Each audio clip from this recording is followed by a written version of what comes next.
It is 1942. Germany dominates Europe.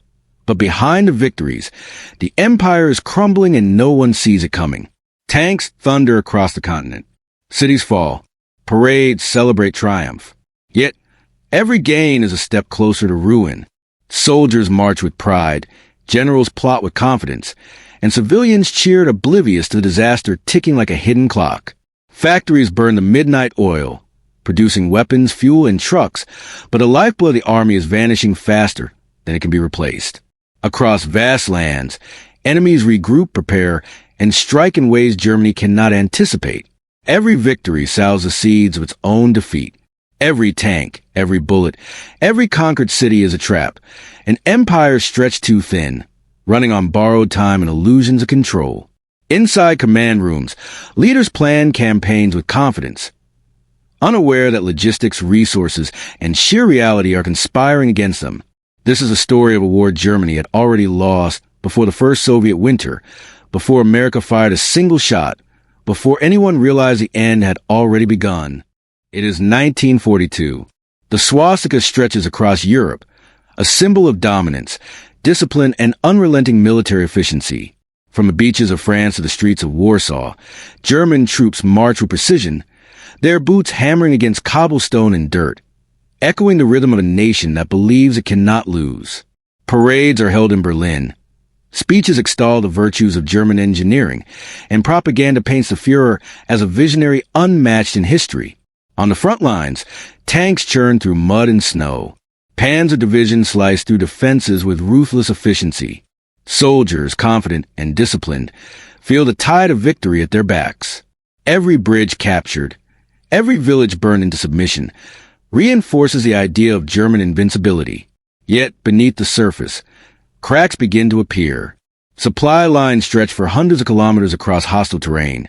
Trucks groan under the weight of ammunition and rations, and fuel depots lie vulnerable to raids that no one anticipates. Commanders in their pristine bunkers pore over maps, calculating maneuvers with the precision of chess masters, yet they fail to see the most critical factor: the human cost and the hidden resistance that refuses to surrender. In factories far from the front, the hum of machinery masks growing chaos. Laborers toil endlessly to maintain production quotas, but Allied bombing raids have begun to disrupt raw materials. Steel and rubber, the lifeblood of the army, become scarcer with each passing week. Every lost shipment, every bombed railway, every delayed truck is a thread in the web of failure, invisible to the generals who plan campaigns with a confidence that borders on arrogance. Back in the cities, civilians celebrate victories with parades and fireworks, unaware that the empire's foundations are eroding beneath their feet. Propaganda posters scream strength and resilience, but whispers in cafes and factories and in soldiers' letters home tell a different story. Fear, fatigue, and exhaustion. At the Eastern Front, the Wehrmacht pushes deeper into the Soviet Union. Confident in superior tactics and technology, panzer divisions punch through the frozen earth, artillery shells carving paths of destruction. Soldiers advance into villages, towns, and cities, expecting resistance to crumble as it has in Western Europe. But for every village conquered, there is another where Soviet partisans, surviving in forests and swamps, sabotage supply lines, ambush patrols, and whisper hope into the hearts of those resisting occupation. By night, generals gather in dimly lit command rooms, illuminated by flickering lamps and the glow of maps dotted with pins and miniature tanks. Radio operators transmit reports of gains, losses, and logistics. But each report carries subtle warning signs: delays, shortages, unexpected enemy movements. The intelligence officers debate, dismiss, and misinterpret. They are trapped in the illusion of invincibility, unable to see that every small anomaly compounds into disaster.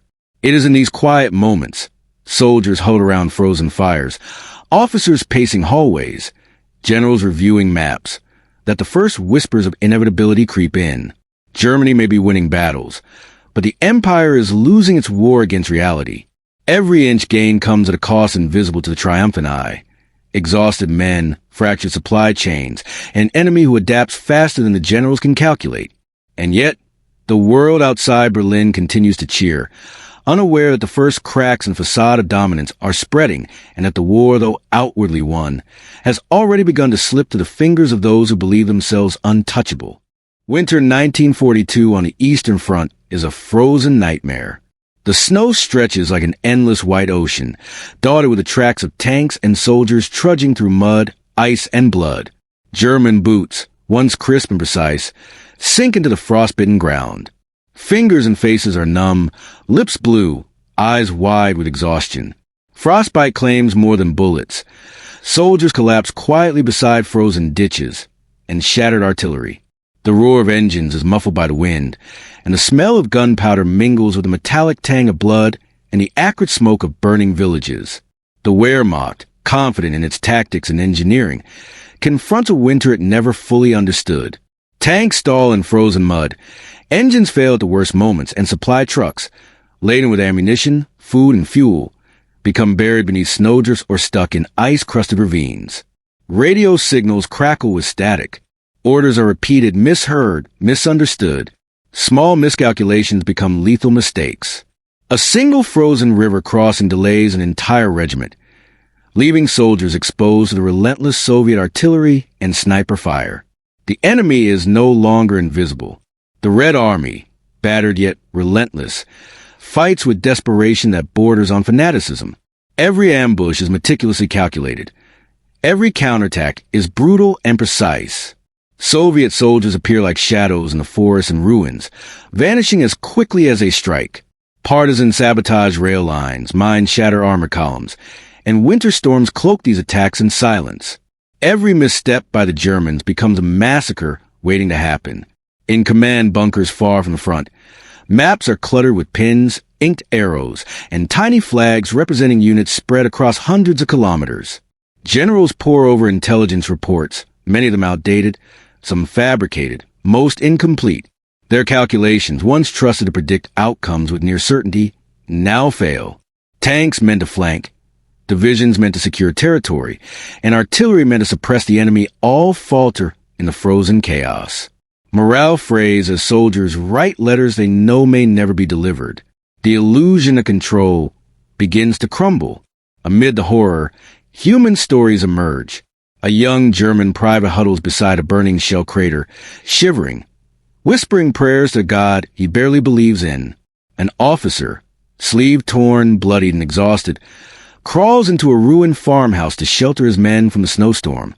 Across the lines, Soviet soldiers, equally battered, cheer silently at every German misstep, knowing that the tides of war are slowly but irrevocably turning. Logistics are failing on every front. Ammunition is scarce, rations are frozen, and communications are fragmented. Soldiers try to improvise, burning wood for warmth, melting snow for water, rationing every last bite. But the brutal winter does not forgive mistakes. Exhaustion is visible in every step, every glance, every tense exchange. Even the most seasoned officers whisper warnings to each other, words laced with fear they dare not voice aloud. Nightfall brings little relief. The bitter cold deepens, and darkness conceals the approach of the enemy. Artillery shells explode in the distance, sending sparks and smoke into the sky. Soldiers listen for the slightest crack of movement, the faintest sound that could mean life or death. Entire battalions vanish overnight, swallowed by snow, ambushes, and sheer misfortune. The German army's methodical precision, honed through years of training and doctrine, begins to unravel under the weight of an unrelenting winter and a determined foe.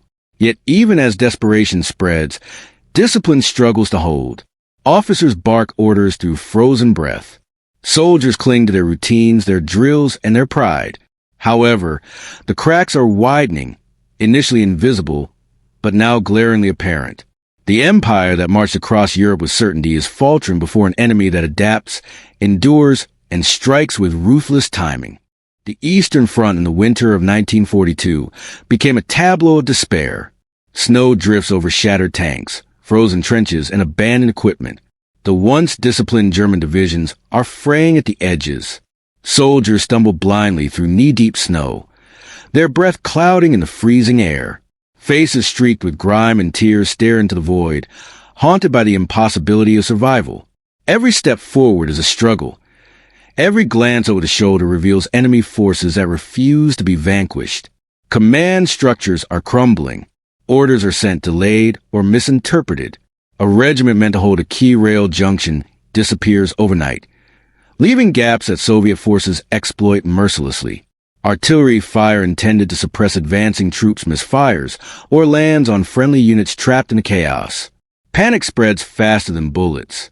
Soldiers abandon vehicles in mid-column, clutching rifles that feel heavier than their own bodies. Generals in distant command posts stare at maps that no longer reflect reality. Their faces pale, their hands trembling over pens that cannot solve the equation of collapse. Soviet soldiers, hardened by years of occupation, are relentless. They strike with precision born of desperation and experience. Every ambush is carefully prepared.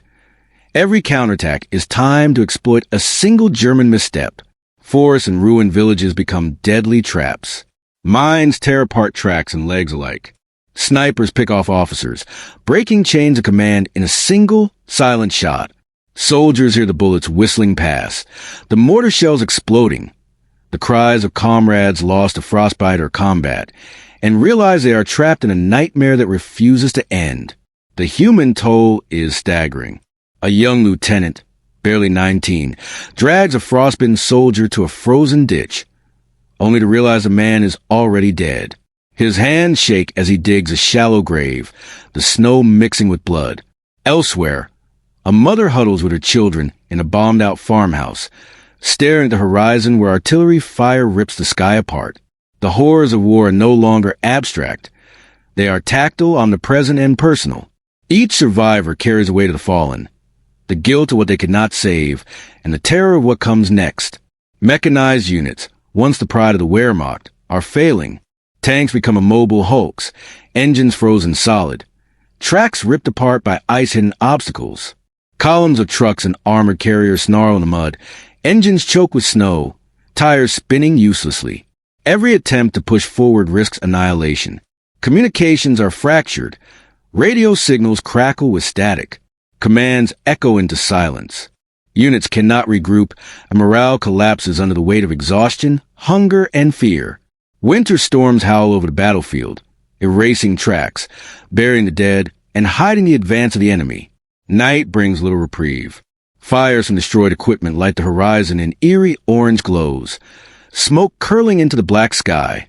Soldiers huddle in frozen foxholes, praying silently, whispering to themselves, or screaming in anger and frustration. The cold is merciless, the enemy relentless, and the war increasingly meaningless in the face of systemic failure. Yet, even amid chaos, acts of courage punctuate the despair. A sergeant charges into machine gun fire to save a comrade, only to be cut down mid-step. A medic drags wounded men across ice, defying frostbite and bullets alike. Letters are written, prayers whispered, promises exchanged, all small attempts to preserve humanity in a landscape designed to erase it. But these gestures, heroic as they are, cannot stop the momentum of collapse. The German army, trained to dominate with discipline and precision, finds itself at the mercy of elements, the enemy, and its own overconfidence. Where maps promise control, snow and blood deliver chaos. Where doctrine promise success, improvisation, and luck dictate survival.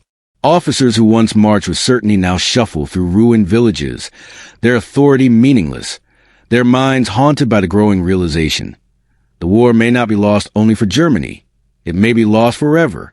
By midwinter, the battlefield had become a frozen wasteland of despair, smoke, and ruin.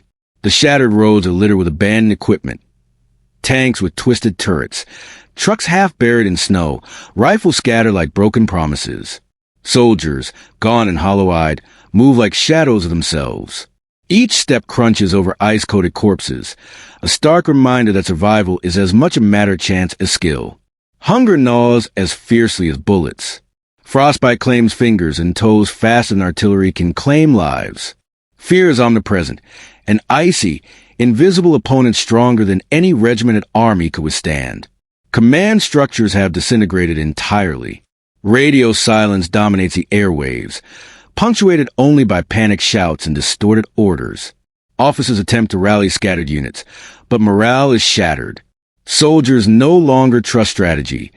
The battlefield is unrecognizable, maps meaningless.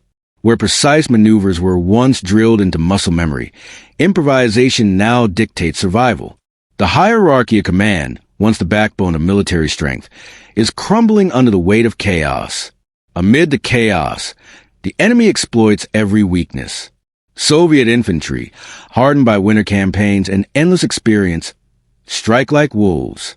Snipers pick off isolated officers, artillery shells find abandoned columns, and armored units trap retreating soldiers in frozen marshes. Each ambush is meticulously calculated, yet feels almost supernatural in its precision to those caught unprepared. The once proud German formations, designed to strike fear into opponents with machine-like efficiency, are reduced to fragmented groups, running blindly through the white abyss. The psychological toll is unbearable. Soldiers report hallucinations, illusions of movement where none exist, and phantom cries carried by the wind. Officers find themselves questioning reality. Did that column vanish, or did they simply imagine it? In remote villages, civilians huddle in the ruins of homes, staring at the distant thunder of artillery, praying for mercy that never comes. Death has become intimate, constant, and omnipresent. Survival demands not bravery alone, but a calculated embrace of luck. Every decision, turn left or right, fire or hold, can mean life or instant obliteration. Mechanized warfare, once the pride of the army, fails spectacularly. Tanks, immobilized by snow or mechanical failure, are easy prey. Infantry carriers and trucks, overburdened and trapped in icy quagmires, are destroyed with merciless efficiency. Air support, expected to provide relief, is sporadic at best. Reconnaissance fails as fog, snow, and smoke blind the skies. The German army's technological superiority, previously a symbol of invincibility, is rendered impotent against a brutal combination of environment, coordination, and relentless enemy pressure. Amid the despair, small acts of heroism flicker like candles in a storm. A corporal drags a wounded comrade across a frozen field, ignoring his own frostbitten hands. A medic braves sniper fire to reach a trapped group of soldiers. Yet heroism cannot reverse the tide. Individual courage becomes almost irrelevant in the face of systemic collapse. The snow, the enemy, and the disintegration command are far stronger than the efforts of even the bravest souls. And then comes a final, horrifying realization. The war is no longer fought on maps, by doctrine, or even by sheer force of arms. It is fought through chaos, speed, and adaptation. Entire divisions vanish overnight. Roads once lined with vehicles become silent, smoke-filled corridors of death. Units that should have held together crumble, leaving gaping holes that the enemy exploits without mercy. The cold, the snow, and the psychological toll are allies of the adversary, and every soldier begins to understand that traditional strategies, even their most drilled instincts, cannot save them. By the nightfall of this chapter, hope is a fragile thing. Soldiers cling to one another in frozen foxholes, whispering prayers or exchanging fleeting memories of home. Commanders walk among the remnants of their units, faces etched with disbelief, asking themselves a single terrifying question. How did it all unravel so quickly? And worse, can it ever be stopped? As the frozen night gives way to a pale, unforgiving dawn, the battlefield lies in eerie silence, broken only by distant explosions and the groans of the wounded. Entire regiments have vanished overnight, leaving jagged gaps in the front lines. Commanders walk among smoldering wreckage, their faces pale and drawn, haunted by the incomprehensible speed of destruction. Radios remain silent. Orders cannot reach the men who remain. The hierarchy that once structured entire armies is now meaningless, replaced by a terrifying randomness that no training could anticipate. On the roads, abandoned vehicles stretch for miles. Tanks lie overturned, their armor scorched and shattered, engines cold and useless. Trucks, once packed with supplies and ammunition, burn with black smoke that stains the sky. Soldiers stumble through snow and mud, faces smeared with grime and frozen tears. Fear has replaced discipline. Hesitation is fatal. The air is thick with acrid smoke and despair, a suffocating reminder that every second counts. And yet nothing can be controlled. Amid the chaos, some soldiers attempt desperate maneuvers to regroup. Infantry squads crawl across open ground, moving from one crater to another, hoping to find cover.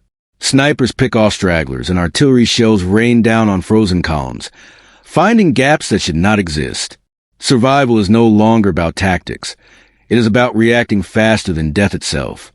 Even the most decorated officers, hardened by decades of conflict, find themselves paralyzed, unable to comprehend the scale of the collapse. The psychological toll is absolute. Men speak in fragmented sentences, their voices trembling.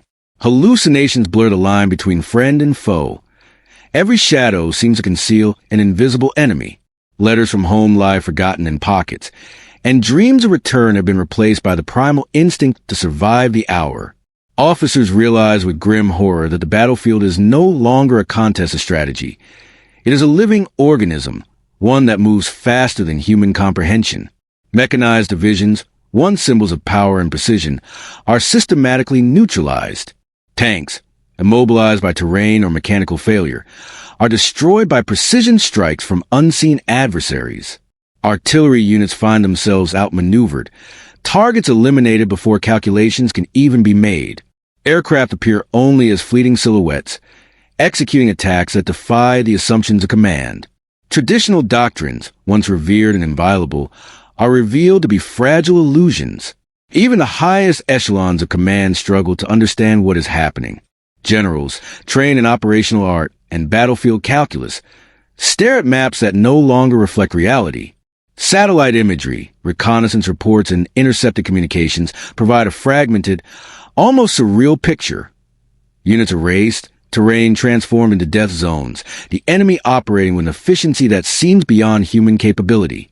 The realization dawns slowly, and then, as ice cracking beneath waves, this is not a failure of execution. It is a failure of philosophy. The battlefield has been remade. Survival, mobility, and morale are secondary to the network precision of the enemy. Soldiers cannot fight what they cannot see. They cannot defend against what anticipates their every move. Entire doctrines, built over decades, crumble under the invisible hand of technological coordination. The war has become an orchestrated symphony of sensors, data, and rapid strikes, leaving the human element struggling to catch up. By midday, the remnants of the army understand the cruel truth. They are not losing because of superior numbers or bravery or even leadership. They are being erased by a system that turns every action into a preordained outcome. Panic spreads like wildfire. Convoys veer off roads into the snow, vehicles pile up, an artillery unit abandon positions without firing a single shot. Human error becomes a death sentence, and every hesitation is magnified in a landscape already dominated by precision and speed. Amid this despair, a few acts of courage flicker briefly. Soldiers rescuing comrades from burning vehicles, officers attempting to coordinate a last stand. But they are small, almost meaningless gestures in the face of overwhelming systemic destruction. The realization is inescapable. The battlefield is no longer a place of valor or strategy. It is a digital, coordinated organism, and they are powerless to stop it. As night falls, survivors huddle in the ruins of what once was a proud army. The psychological impact is indelible. Disbelief, shame, and a deep, gnawing terror settle over them. They begin to understand that the world has changed, and the methods that once ensured victory are now relics of a forgotten era. The war is not over yet, but the lesson is unmistakable. Traditional power has been rendered obsolete before the final shots were even fired.